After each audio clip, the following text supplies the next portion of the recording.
Aurelia Hart never believed in meant to be. Not the way movies sold it, slow-motion kisses, perfect timing, a life that unfolded like a ribbon. She believed in choices, in work, in showing up even when your heart didn't feel poetic. And yet, on a rainy Thursday in late September, she walked into a little bookstore cafe called Juniper and Ink and met the one person who made fate feel like a living thing. Before we continue, please like, comment, and subscribe, and tell us where you're watching from. Because this one will stay with you long after the last line. He was standing by the window with a paper cup of tea, sleeves rolled to his elbows, hair darkened by the mist that clung to everything outside. He didn't look like a man waiting for love. He looked like someone who'd been waiting for an answer. His name was Cashenvale, Cass, to the people who knew him well enough to shorten the edges. He had a quiet kind of beauty, the kind you only notice when you stop rushing. His eyes were the steady gray of storm clouds that had decided not to break. Aurelia had come in to escape the weather and the heaviness of her week. She'd just been passed over for a promotion she'd earned twice over. She'd just watched her parents laugh gently, too gently, when she mentioned she might want to move out of the family apartment at 27. She didn't come searching for a stranger who could rearrange her life with a single look. But life doesn't ask for permission. She reached for the same book Cass reached for, an old poetry collection, the kind with folded pages and penciled notes. Their fingers brushed. It was the smallest contact, the gentlest collision, but the shock of it ran through Aurelia like lightning choosing a path. "Sorry," Cass said, but his voice was warm, like he meant it. "It's fine," Aurelia replied, then nodded toward the book. "You like poetry?" He smiled, an almost smile, the kind that barely lifted one corner of his mouth. "I like the way it tells the truth without explaining itself." Aurelia blinked. That was different. She was used to men who tried too hard to charm, who leaned on jokes or compliments like crutches. Cass didn't perform. He just existed, calm, attentive, present. She found herself saying, "That's an expensive way of saying you've been hurt." Cass studied her for a second, then gave a small laugh. "And that's a brave way of saying you've been paying attention." They talked. Not the shallow kind of talking people do to fill silence. They talked like the world outside could flood and they'd still sit there, passing thoughts back and forth like lanterns. Cass told her he was an architect who hated the word dream. "Dreams are easy," he said. "Plans are love." Aurelia told him she was a communications strategist who didn't believe in soulmates. "People change," she said. "Love doesn't stop that." Cass watched her like she was a skyline he wanted to understand. "Love doesn't stop it," he agreed. "But it can choose to keep learning the new version." That sentence found a place inside her she didn't know was empty. They exchanged numbers the way people do when they're trying to pretend they're not hoping. Aurelia walked home with her coat damp and her chest strangely light. In the elevator mirror, she caught herself smiling and almost scolded herself for it. "Don't be ridiculous," she whispered, like the universe could hear her. The universe apparently loved being challenged. Cass texted that night. Not a single word message. Not a lazy emoji. A real question. What made you fall in love with words? Aurelia stared at her screen for a long time, then typed. Because words are the only thing that can touch you without leaving bruises. 3 dots appeared. Disappeared. Reappeared. Finally. Then I promise you, I'll be careful with yours. That was the first time Aurelia felt it, something like faith. Their love didn't crash into existence. It built itself steadily, brick by brick, like one of Cass's designs. He took her to rooftops where the city looked like a sea of lights. He made her hot chocolate at midnight when she was overwhelmed.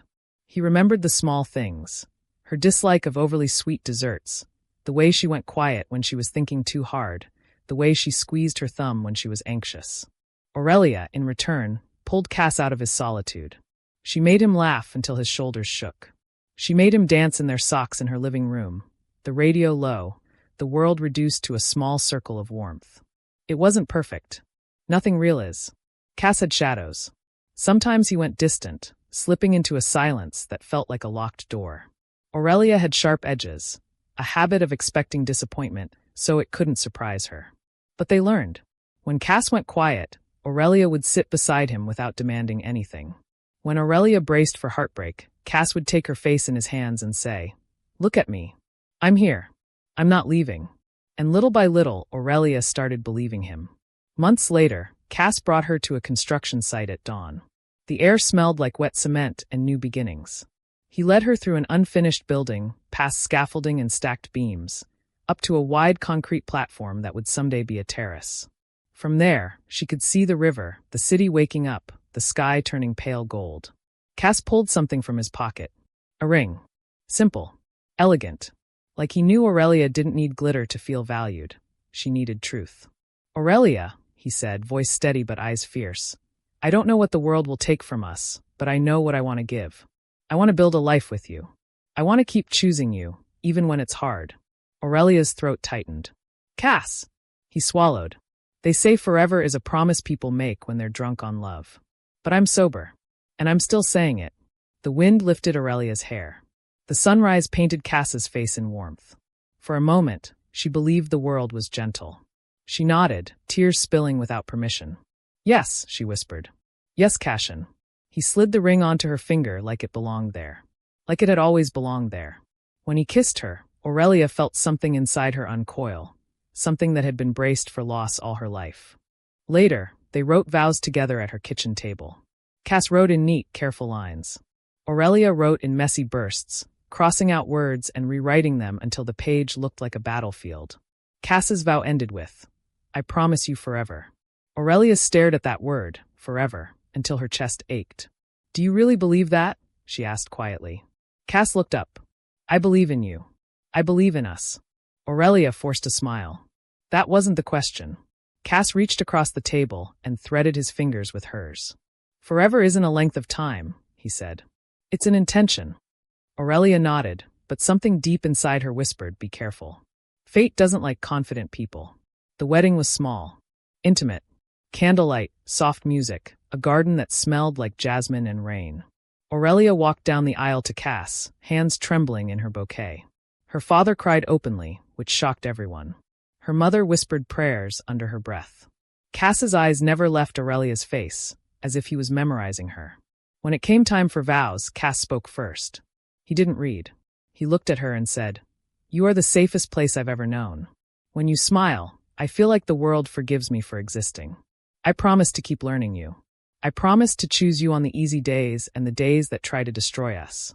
Aurelia's eyes burned. Her turn came, and she held his hands so tightly she was afraid she'd break him. "I don't believe in perfect love," she said, voice shaking. "I believe in stubborn love. The kind that stays. The kind that does the work.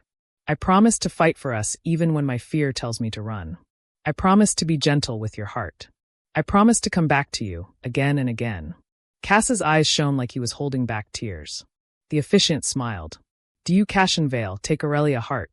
"Yes," Cass said before the question finished. Laughter rippled through the guests. When it was Aurelia's turn, her voice came out small and certain. "Yes." They kissed. The garden erupted in applause. Someone tossed petals into the air. The world, for once, seemed to clap along. That night, Cass carried Aurelia across the threshold of their new apartment. She laughed, burying her face in his neck. "You're ridiculous," she murmured. "I'm committed," he corrected, and kissed her forehead. They fell asleep tangled together, the ring on Aurelia's finger catching moonlight like a promise. And if the story ended there, it would be the kind people tell to keep believing. But fate was listening. And fate, cruel, bored fate, was smiling. The first year of marriage felt like learning a new language.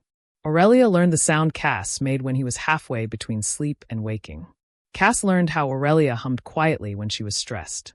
They learned each other's rhythms, the timing of grocery runs, the way they folded laundry, the way they both hated going to bed angry. They were happy, not in a loud, showy way, in a steady way, in a way that felt like a warm lamp left on in the dark. Then the phone call came. It was a Tuesday. Ordinary. Beige. The kind of day that didn't feel important until it became a before and after. Cass was in the kitchen making coffee. Aurelia was at the table, laptop open, drafting a campaign proposal. The sunlight fell across the floor in clean squares. Cass's phone rang. Aurelia barely looked up until she heard his voice change. Not loud. Not dramatic. Just emptied. "Hello," Cass said, then listened. His hand tightened around the phone. "Yes, this is he." A pause. A long one. Aurelia watched the muscles in Cass's jaw clench, like he was holding something back. "I understand," Cass said quietly. Another pause. He swallowed. "How long?" Aurelia's stomach sank. Cass's eyes flicked to her for half a second, then away. Okay, he whispered. Okay. Thank you. He ended the call, set the phone down gently like it might explode. Aurelia stood. Cass! What is it? Cass opened his mouth, but nothing came out. Aurelia walked toward him. Cashin, talk to me. His eyes, usually steady, looked shattered. It's my mother, he said finally. She collapsed. Aurelia reached for him. Oh my God. Is she? They don't know yet, he cut in, voice breaking. They said brain aneurysm. They said, we need to come now. Aurelia didn't hesitate. She grabbed her keys, her coat, her phone. Okay, we're going. Right now. They drove in silence, the city blurring past like a dream you couldn't wake from. Cass's hands gripped the steering wheel so tightly his knuckles went white. Aurelia kept her hand on his thigh, grounding him, even as fear crawled up her throat. At the hospital, everything smelled like disinfectant and bad news. Cass's mother, Celine Vale, lay in a bed surrounded by machines. She looked smaller than Aurelia remembered, her sharp elegance softened by vulnerability. Cass stood at the bedside like a man trying not to fall apart. A doctor explained procedures, percentages, risks. Words that sounded like cold coins dropping onto a table. Aurelia listened, heart pounding. Cass nodded too calmly. When they were alone, Cass whispered, She can't leave. She can't. Aurelia slid her arms around him. We'll get through this, she promised, even though she didn't know what this was yet. Cass pressed his forehead to hers. You're here, he breathed, like it mattered more than air. Days turned into weeks. The hospital became their second home. Aurelia worked from waiting rooms.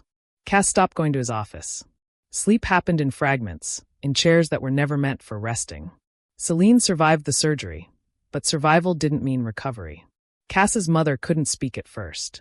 When she did, her words were slurred, fragile. She couldn't walk without help. Her eyes, once sharp with opinion, now held confusion that broke Cass in ways Aurelia couldn't fix. Cass tried to be strong. He tried to be everything at once, son, husband, provider, protector. But grief and responsibility have weight, and even the strongest beams crack under too much. Cass stopped laughing.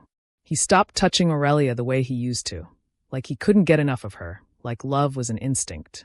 Now his kisses were brief. His hugs were distant. His eyes carried a storm he wouldn't let her enter. Aurelia told herself it was temporary. Trauma does this. Stress does this. People change under pressure. But one night, as Aurelia stood in their kitchen reheating leftover soup, Cass walked in and said, We need to talk. Something in his voice made Aurelia set the spoon down slowly. Cass didn't sit. He leaned against the counter like he needed it to hold him up. My mom can't live alone, he said. She needs constant care. And her insurance isn't covering everything. Aurelia's heart squeezed. Okay, we'll figure it out. We can hire someone. Cass shook his head. It's not just the money. It's her. She panics when strangers touch her. She keeps asking for me. Aurelia nodded, thinking quickly. Then we move her in. We make space. Cass stared at her like he hadn't expected that answer. Aurelia stepped closer. Cass, she's your mother. Of course we move her in. Cass's eyes softened for a moment. You're too good, he whispered. Aurelia tried to smile. I'm your wife. That's the job. But in the weeks that followed, Aurelia realized something. She could make space in the apartment, but she couldn't make space in Cass's heart when it was already drowning. Celine moved in. Their home, once filled with music, laughter, and late-night conversations, became quiet. Heavy. Medical supplies appeared in corners. The living room turned into a caregiving station. Cass's life shrank into responsibility.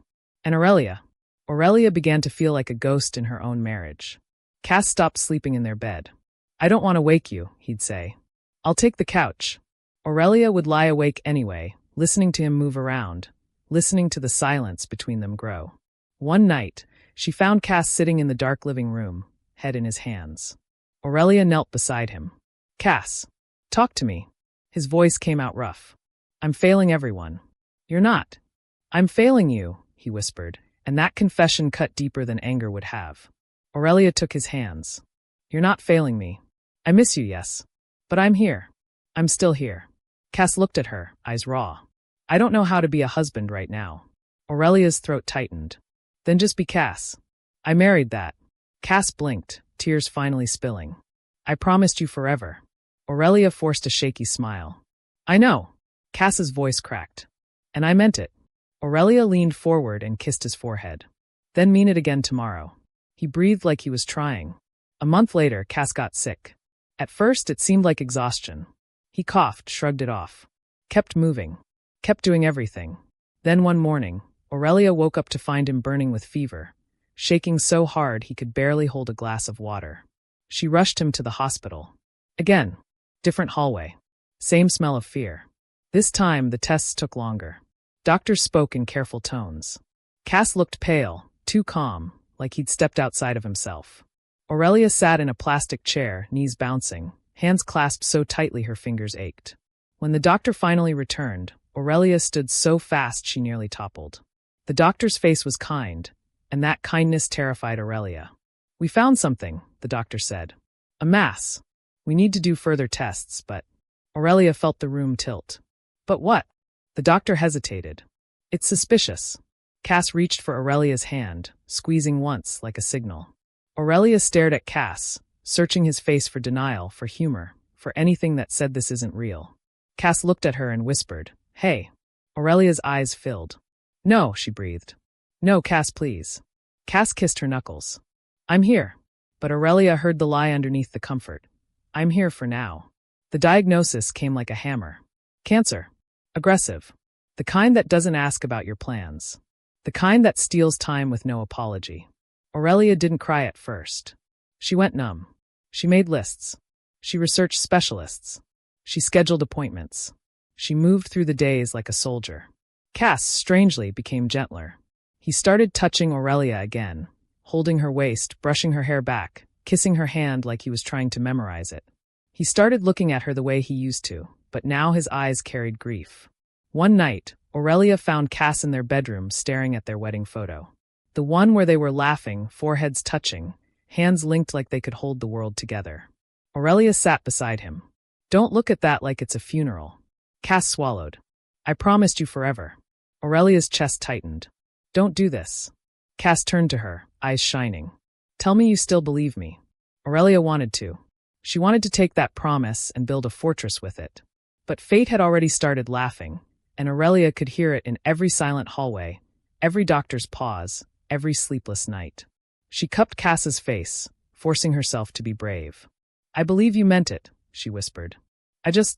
I hate that forever might not mean what we thought." Cass closed his eyes, and when he opened them, tears fell. "I'm sorry." Aurelia shook her head, crying now. "Don't apologize for being sick." Cass pulled her into his arms and held her like he was trying to keep her heart from breaking by sheer force. And in that moment, Aurelia realized something that terrified her more than the diagnosis. Love wasn't what broke people. It was the helplessness of watching it slip through your fingers. Treatment turned their lives into a calendar of battles. Chemotherapy days. Scan days. Days when Cass could barely lift his head. Days when he smiled anyway, just to keep Aurelia from drowning. Days when Aurelia held a bucket while he vomited, then wiped his forehead and whispered, "I'm still here," like it was a spell that could protect them. Cass lost weight. His cheekbones sharpened. His hair thinned, then fell. Aurelia shaved his head herself one night, hands trembling. Cass tried to joke about it. "I look like a villain now," but his eyes were too tired for laughter. Aurelia kissed his bare scalp and whispered, "You look like you survived." Cass's smile was small. Not yet. Celine, still recovering from her own trauma, sat beside Cass often, her hand on his. Sometimes she cried silently. Sometimes she stared at him like she couldn't understand why the universe would wound her twice. Aurelia became the anchor for all of them. She cooked. She cleaned. She worked. She argued with insurance. She smiled when visitors came. She cried in the shower when they left. And through it all, Cass kept looking at Aurelia like she was the last beautiful thing on earth. One evening, as the sky faded into soft orange, Cass asked Aurelia to take him to the rooftop. "The roof?" Aurelia frowned. "It's cold." Cass's eyes held that familiar stubbornness. "Please." Aurelia bundled him in layers, wrapped a scarf around his neck, wheeled him up the elevator with careful hands. The rooftop was quiet, wind humming softly around the edges. Cass looked out over the city lights and breathed, slow and shallow. Aurelia stood beside him, fingers gripping the wheelchair handles. "Why here?" Cass turned his head, eyes gentle. "Because this is where I first took you when I wanted to impress you." Aurelia's laugh came out broken. You did impress me. Cass nodded. And this is where I want to tell you something while I still can. Aurelia's throat tightened. Cass, don't. Let me, he whispered. Aurelia crouched in front of him, taking his hands. Cass's fingers trembled around hers. I've been thinking about forever. Aurelia's eyes stung. Cass! He swallowed. I used to think forever was time. Years. Decades. Growing old with you. Wrinkles, gray hair, grandkids, all of it. Aurelia's chest hurt. That was the plan. Cass nodded, eyes shining. But I understand now. Forever is what you leave behind in someone. It's what they carry. It's the way your love changes them permanently. Aurelia shook her head, tears falling. Stop talking like you're already gone. Cass lifted her hands and kissed them. Aurelia, listen to me. She tried to breathe, but it felt like breathing glass. Cass's voice was soft. I'm not afraid of dying. I'm afraid of what it will do to you. Aurelia choked. It will destroy me. Cass's eyes filled. Then let me try to leave you something stronger than destruction. Aurelia pressed her forehead to his. You can't protect me from grief. Cass whispered, no. But I can remind you you're stronger than it. Aurelia sobbed, clutching him as if she could hold him to earth. Cass pulled back slightly, forcing her to look at him. Promise me something. Aurelia's voice shook. Anything. Cass's eyes were fierce despite his frailty. Promise me you'll live. Not just survive. Live. Aurelia shook her head violently. How? How do I live when you're... Cass's voice cracked. Because I loved you. And that love deserves a life, not a burial. Aurelia's tears fell onto his hands. You're asking me to do the impossible. Cass smiled faintly. You've always been good at impossible. Aurelia wanted to scream at fate, to punch the sky, to bargain with whatever power thought this was fair. Instead, she whispered, I promise. Cass exhaled, like that promise eased something inside him. The wind moved around them. The city lights flickered like 1,000 tiny hearts. Cass's gaze drifted toward the horizon. Do you remember what I said in the bookstore? Aurelia tried to smile through tears. About poetry? Cass nodded. About truth without explanation. Aurelia squeezed his hands. Yes. Cass's voice was barely audible now. This is the truth, Aurelia. I loved you. I love you. Even now. Aurelia kissed his forehead. I love you more. Cass's eyes met hers, steady for the last time. That's why it hurts. The decline was faster after that night. Cass slept more. Spoke less. His body, once strong, now looked fragile like a house in a storm. Aurelia moved through the days like a woman underwater. She fed him, bathed him, read to him, played their favorite songs softly in the background. She tried to pour all her love into the air around them, as if love could become medicine. One afternoon, Cass opened his eyes and whispered, Aurelia. She leaned in immediately. I'm here. Cass's lips trembled. Come closer. Aurelia pressed her ear to his mouth, heart pounding. Cass's voice was a breath. Do you think fate is laughing? Aurelia froze. She tried to answer with something brave, but the truth spilled out. Yes. Cass's smile was faint, almost amused. Then let's laugh back. Aurelia let out a sound that was half sob, half laugh. How? Cass's eyes softened. By loving anyway. Aurelia nodded, tears falling onto his pillow. Okay. Cass's hand lifted shakily, brushing her cheek. You were my favorite plan. Aurelia covered his hand with both of hers. And you were my miracle. Cass's eyes fluttered, heavy. If there's another life. Aurelia whispered, there is. Cass's lips curved slightly. Then find me again. Aurelia's whole body shook. I will. Cass's eyes closed for a moment, then opened one last time. He looked at her like sunrise. Like home. And then his chest rose, and didn't fall again. For a second, Aurelia didn't move. Then the sound that came out of her wasn't a cry. It was a shattering. She clung to him, pressing her face to his, whispering his name like a prayer that refused to end. Nurses rushed in. Someone touched her shoulder gently. Someone spoke words she couldn't hear. All Aurelia could hear was the silence where Cass's heartbeat used to be. Forever, so confidently promised, had been stolen in plain daylight. The funeral was a blur of black fabric, soft condolences, and faces that looked too alive. Celine sat beside Aurelia, holding her hand with a grip that felt like apology and grief combined. Cass's friends spoke of his kindness, his brilliance, his quiet loyalty. Someone read a poem. Aurelia barely heard it. because the only poem she wanted was Cass's voice saying, "I'm here." After the burial, Aurelia returned to their apartment and walked through it like a stranger. His mug still sat by the sink. His scarf still hung by the door. His side of the closet still smelled like him. Aurelia sank to the floor, ring on her finger catching the light. She remembered Cass saying forever was intention. She remembered him saying forever was what you leave behind in someone. And that was the cruelest part. Cass was gone, but his love remained alive inside her, aching, refusing to die. Weeks later, Aurelia returned to the rooftop alone at sunrise. She stood where Cass had sat, wind tugging at her coat.